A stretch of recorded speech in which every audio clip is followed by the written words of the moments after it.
Hey guys, Jeff here. I wanted to do my 5 killer Photoshop techniques.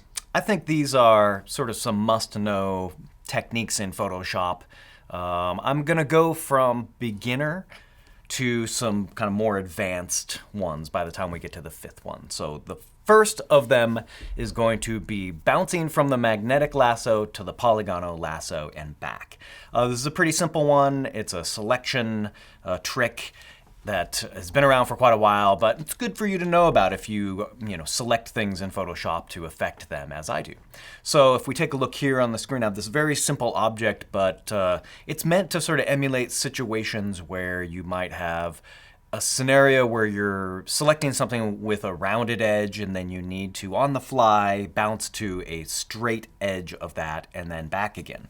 So simply, if you're working with the magnetic lasso tool, you can see here as I'm selecting around this object with the magnetic lasso, just tracing around this pink circle here, and then all of a sudden I get to this yellow rectangle. I'm in a scenario where now I've bounced into something that's really better for the polygonal lasso. What I can do is I can hold, at this moment on the PC, I can hold the Alt key, or on the Mac, the Option key. What I do is I hold that key and I click once. And notice that my cursor now switches to the polygonal lasso, which allows me to then quickly just trace, and I'm continuing to hold the Option or Alt key in this situation to then bounce into straight-edged selections back to my origin. A little O appears there, and I click, and I have my selection. That's a pretty easy, pretty simple trick. The Option or Alt on the PC key, click that, hold, and it'll switch from magnetic lasso into the polygonal lasso. And then when I'm done, I can let go of that key, and it'll switch back to magnetic lasso for me. Okay, technique number 2. So this will be kind of interesting because we're actually I'm gonna rope technique number 2, technique number 3, and technique number 4 all together in this one image. Should be kind of interesting. So you can see in this image here we have a problem over the guy's shoulder, a real bright section of sun. We couldn't really control for that too easily in this scenario, and we want to clone that out. It's a distracting element to the image. You can see here a real bright spot of sun that we're looking to clone out. So technique number 2 has to do with paying attention to what's going on in various areas of Photoshop.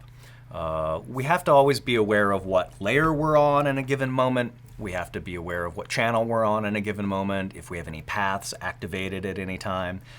And we have to be aware of what's happening up here on our options bar. For example, if we're on a paintbrush like so, we'd want to make sure that when we go to use that tool that we are on the appropriate blending mode, more often than not normal, unless we're doing particular retouching techniques or masking techniques.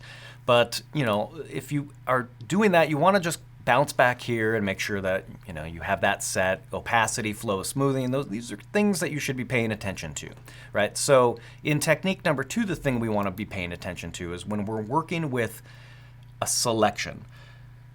Lasso selection, marquee selections, any of these kind of rudimentary selection tools, we want to make sure that we're deliberate about the kind of feathering we're putting in this box here. Me personally, the only time I ever put anything in this box is when I'm working in a technique called frequency separation, which is a whole other thing altogether. Get into that in another video at some point. But 99% of everything else that I'm doing, I keep 0 in this box. And the reason why is this. Let's go ahead and just put, let's say, 7 pixel feathering into this box and select along the edge of this guy's shoulder and down here into this pillar and up the edge of the pillar, up here and back, okay? And notice if I go to my history panel, the first thing I did is make a retouch layer copy. The second thing I did is make a magnetic lasso selection. Now, the problem with this is it's baked my 7 pixel feathering directly into that history state. So if I decide I've applied too much feathering or not enough feathering, if I've done a really complicated selection with this selection tool and baked my feathering into it, I have to undo and redo the entire selection again with the appropriate feathering. So it's not a real efficient way to work with feathering. The appropriate way is to go ahead and put 0 pixel feathering into this area and make that selection. So I'm going to make a more careful selection along this guy's shoulder here. And I'm going to cruise down the edge of this pillar, like so, up the edge of it, like so. And I'm going to try to get this little bit in there, funky little bits. And I'm going to come up here into this sort of pattern area. I'm going to come back to the side of his head, down his sideburn, down his cheek area here, and make my selection.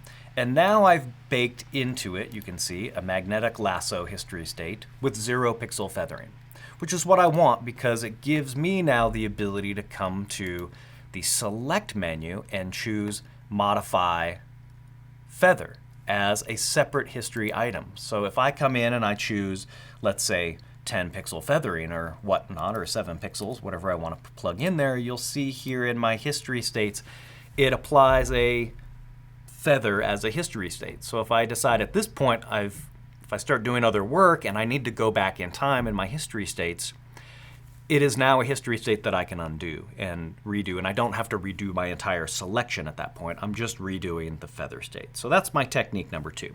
It's a good one to know it. Pay attention to what's going on in the options bar, along with all these other things you have to pay attention to in Photoshop, and be deliberate about what you put into that feather box. My suggestion, keep yourself out of trouble. Keep 0 in that for 99% of the things that you'll be doing. If you get into frequency separation, that'll be the point at which you may be considering putting other values into that feather box. Technique number 3. So at this point, what I have is I have a singular selection of 0 pixel feathering.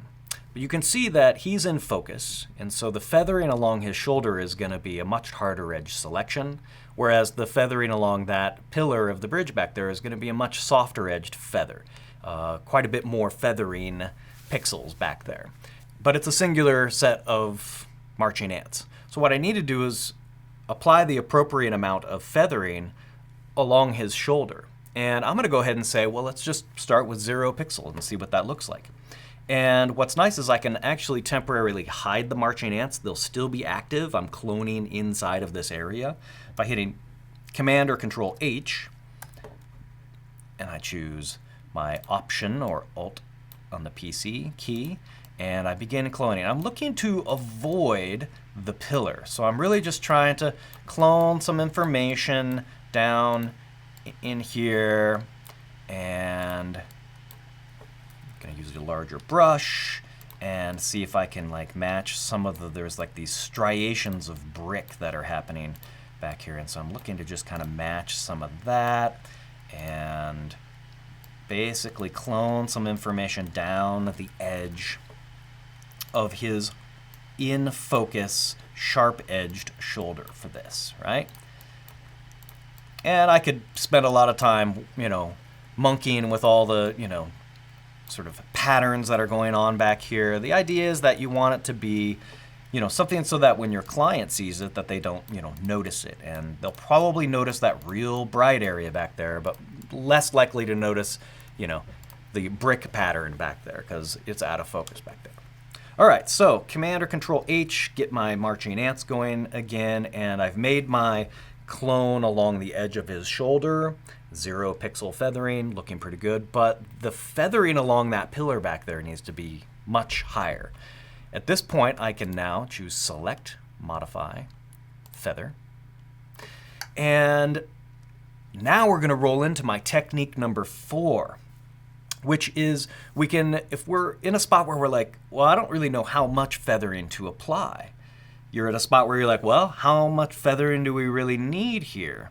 Here's a way that you can, as a quick tip, see visually how much feathering one needs. If I go ahead and cancel out of here, and I add a quick layer mask with this little layer mask icon at the bottom. You take a marching ant selection, and I'm just temporarily going to do this, and I click this little layer mask icon. We like to joke that it looks like a front loader washing machine.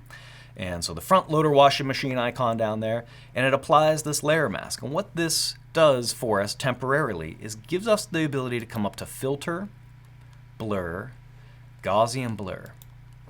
And we're making sure that our brackets here are around the mask itself when we do that. And when I bring this little box in here, which is going to give me this preview, and I delineate where I want my preview to show, right on the edge of this pillar, it shows me this little black and white mask, right? And this radius slider is giving me a real-time indication of feathering. So if I plug in 1 right here, that's what a 1 pixel feather will look like. If I plug in 2, that's 2 pixels. If I plug in 5, you can see quite a bit more. If I plug in 10, quite a bit more, right? Now this is a fairly out of focus area back here, and I'm going to want a certain amount of bleed back there into the pillar. It's going to soften some of the edge of that as I clone into it, and that's okay because it's all out of focus back there. So this technique, adding a layer mask to temporarily to pull up filter, blur, Gaussian blur from a marching ant selection, just kind of gives you a quick reference on exactly how much 1, 5, or 10 pixel feathering is giving you visually. So to get back, I'm going to hit cancel. And here's a handy technique. At any point you have any kind of mask going like this, to get your marching ant selection back, you can command or control click it. Notice when I hover my cursor over this mask and I hold the command or control key, a little finger pops up with a little marching ant marquee box indicating load this as a selection if you click. So command or control, click the mask, it loads that selection back for me. I was just using this layer mask temporarily to give a visual of how much feathering I think I need, and now I can dump this mask in the trash. I can choose delete. I'm back to my retouch layer. It was just there temporarily to help me out. And now I can come up to select, modify, feather. And I can choose, let's say, 10 pixel feathering, click OK. I'm going to hide my selection box with Command H. And I'm going to go ahead and use the Option key. And at this point now I'm cloning along the edge of this pillar to get rid of that bright information. And I'm generally wanting to just kind of be careful to not get any weird patterning happening, but patterning that makes sense. You know, these are the kind of diagonal striations in this brick information, and I'm okay with some of that patterning because that's what's naturally happening back there. But you can see it's maintaining that soft edged look of the out of focus portion of this. And you know, you could spend quite a bit of time getting this just right. You know, now and again I'll hit Command or Control 0 to snap back to fit my image to the screen to see what things are looking at like, and I'd be willing to bet I could hand that over to them and they wouldn't notice, oh, there's been some retouching back there. That's the idea with Photoshop, is to be as invisible as possible to get yourself from this point to this point. Okay, so we've looked at my technique number 1, bouncing from magnetic lasso to polygonal lasso and back. We've looked at being deliberate about what amount of feathering you apply up on the options bar on a given selection tool. We've looked at taking a selection where you need one side of it to be 0 pixel feathering and another side of it to be more, and cloning within that area. We've looked at utilizing filter, blur, Gaussian blur on a temporary layer mask to kind of give us a, you know, sort of quick look at how much feathering is 1 pixel versus 10 pixel, right? And we've also looked at reactivating our selection from Command or Control, clicking a mask at any point. It'll bring that selection back to us. This final thing is a little bit more advanced, and this is a technique that I use frequently when I'm doing, you know, some product photography.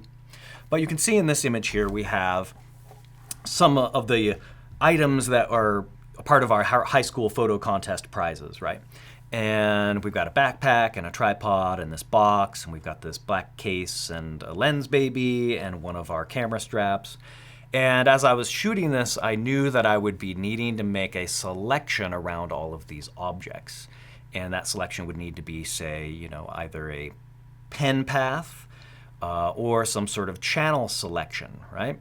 So I started with thinking about, okay, if I was going to make a channel selection of this, where would be the problem areas of separating the thing that I want selected, which are the items, and the thing that I don't want selected in this scenario, which would be the white background.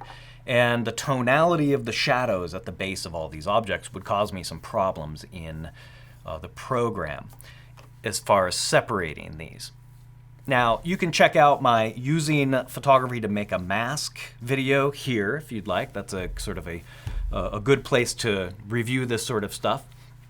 And you can also look at my pen tool video, which is here.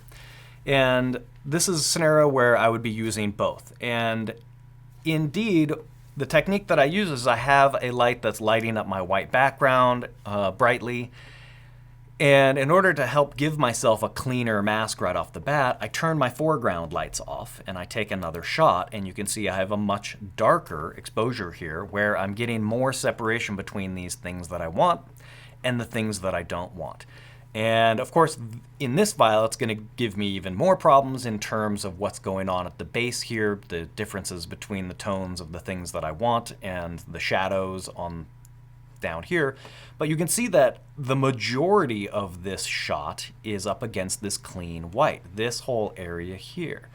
So my first step in this sort of process is to make a channel selection.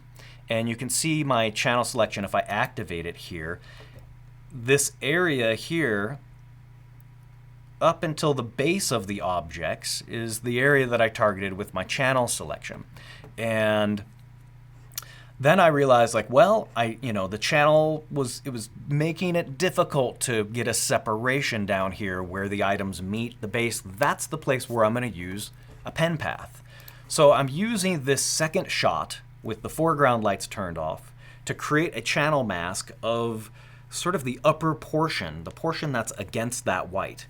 And then I take a pen path, you can see here, of the area at the bottom, right there. So I pen tool this area carefully, the area that I don't have here in my channel. And what that allows me to do is it allows me to combine these two. So this is my technique number 5. You can combine channels and paths together to create brand new selections, depending upon the sorts of challenges you're faced with. This challenge, I'm needing to make a selection that encompasses all of these items cleanly to strip them away from this white background, but it's gonna be challenging for me because there's not a lot of color in this image. As I look at these color channels, notice that none of them are particularly contrasty. But if I create a second photograph altogether that's much darker with the foreground lights off, I have a much more contrasty difference between my objects and the background I'm looking to separate them from. And in this case, I've taken a pen path of the bottom area where channel selection was causing me problems, and then I have a separate selected area here of the upper portion of the image. So what this allows me to do is load these selections and combine them together. And it doesn't really matter whether I load the channel first and then add the pen tool, or load the pen tool, pen selection, and then load the channel. Doesn't really matter either way. In this case, you'll see what I'm going to do is I'm going to hold the Command or Control key, and you'll see that, again, my cursor, just like on a layer mask, turns into that finger with the little marquee box. Hold that Command key and click that mask, and it loads this as a selection. And then I come to my pen path, and I need to add this to this active selection. To do this, I'm going to hold the Command or Control key and the Shift key, and notice that my cursor comes up with a little plus sign next to it.